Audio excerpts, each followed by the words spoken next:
Harding, who's the Senior Vice President at Simon Property Group. Happy holidays. And yes, happy holidays to everyone here. For those of you who don't know me, my name is Karim Kanji. I help run the sales team at Broadsign.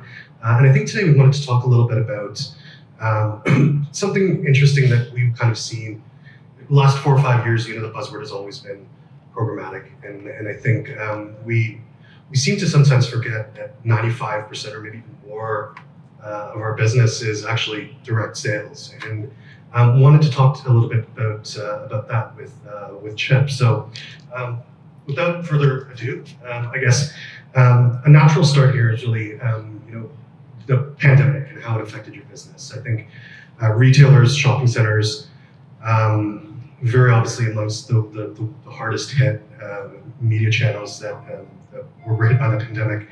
Talk to us a little bit about how it affected you and what you kind of did to ride that wave. So March 18th, 2020, we made the choice to close all 250 of our shopping centers in North America. Same day, shut them all down. And it was a big decision. It's never been done before in the industry. And it was the right decision. Very glad we did it. But boy, did it change everything.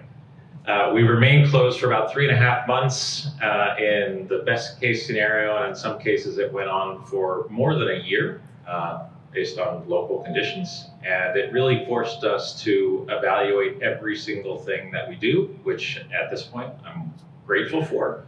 It was painful to have to go through it, but I'm really happy that we did it. Some of the biggest changes is that we, in the shopping center space, we come from a very traditional mindset, and everything kind of works this way and it operates that way.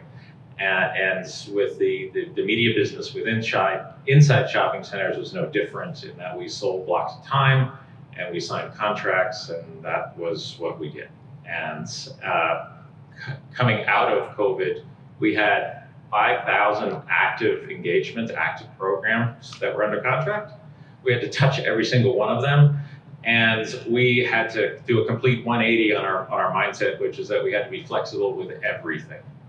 Everything was different. Everything had to change. Everything was shifting. Nothing was the same. And that was very obvious at this point in time, but for a very traditional, long-standing industry, flexibility was not part of our vernacular, and we had to embrace that full force. And here we are. I did pick up a little bit of a keyword here, which is flexibility, and I think it's a kind of a red thread that's running through our industry. Traditional out-of-home media being transacted in chunks of time, like you mentioned. What were some of the ways buyers, I guess, we're requesting kind of a different way of transacting, and how were you able to accommodate them? You take the rule book and you throw it out, and you start over with flexibility as a starting point. And we had to do that. In order to enable that, we had to start with our internal processes. We had to change the operational workflows. We had to change our yield management points of view. We had to add more staff on the back end, on the operations, which was a very difficult thing to do in 2020. But we did, and I think at this point in time, we have campaigns that sometimes run for a day. Some of them run for an afternoon. Some of them run only on Fridays. Some of them, and that was unheard of 2 years ago, 3 years ago. So we really embraced that wholeheartedly. And I think one of the things we see from our seat at the table is just kind of this huge spike in programmatic activity, in particular post-COVID. March and April, everybody saw a bit of a crash. I think it's a scary time we don't really want to revisit ever again. But programmatic technologies, programmatic as I guess a media buying strategy in out-of-home, it's largely because of the flexibility that it offers. And I wanted to ask kind of, how is Simon responding to this surge in programmatic activity and interest from the buying side? We're very excited about it. We're welcoming it with open arms. We start in January of this year. Who can guess how many programmatic campaigns we had running in the whole month of January? 10. One.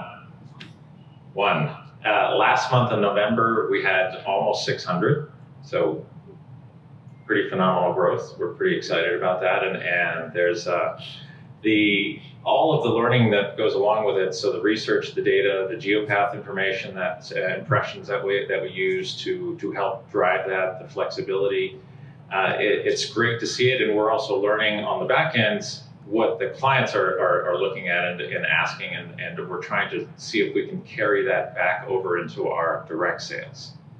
I mean, 600 is a huge number for one in less than a year. And I think piggybacking off of that, as programmatic capabilities start to attract new brands, new advertisers, new budgets, access to omni-channel campaigns, how are you using these capabilities to fuel your direct sales funnel beyond just your automated or programmatic transactions? So last week in Houston, Texas, we had the whole team, the whole leadership team, about 30 some odd people, and we spent our 2.5-day offsite meeting, we spent an entire day training them on programmatic. And not that they're all going to go and become programmatic salespeople, but we want them to learn the vernacular and learn the outputs so that they can translate that into their direct sales, because a lot of what we do is relationships with our retail brands and in a variety of other industry segments, but there's a lot of value in what programmatic brings to the table, and if we can adapt that to our direct sales in parallel, we'll be better for it. I guess this kind of ties in to the overall theme here of programmatic kind of helping to change perspectives on how out-of-home should be sold and transacted. How much influence does the question of flexibility going to have on the way that you do business? It's now part of our DNA, bottom line. And that combined with the reporting metrics that come out of programmatic, and with those two, if we can create predictable KPIs on a campaign-by-campaign basis, we're going to be able to significantly drive revenue growth, which we're super excited about, and be able to share with the group here. It's a nice, intimate group. I like that. It's very good. I guess a last question for you here. What challenges do you foresee as you adopt flexibility for your business? Is there anything on the horizon that you see as a major challenge for you? Yeah, we're going to have to change, as I mentioned earlier, our yields management framework, because with the amount of flexibility that programmatic brings, and with that translated flexibility onto our direct sales, we just have to approach all of it differently. And so we've got some ideas that we're trying out. We're learning at this point, but we're super excited about the new categories that programmatic has brought into our space. This past summer, one of the big campaigns that ran in our network was Oscar Mayer. And we had never seen a hot dog on a screen in an upscale luxury shopping center before. And it was great to see that. The grocery store segment has really come on strong through programmatic. So we're very optimistic about what the future is bringing for us. Well, I mean, it's been great to hear about how you've helped Simon kind of weather this storm and ride it out. And I think if 2021 is any indication, you'd agree that 2022 looks extremely promising. We're thrilled, and so now we can talk about oysters. Yeah. Fantastic. Thank you so much, Chip.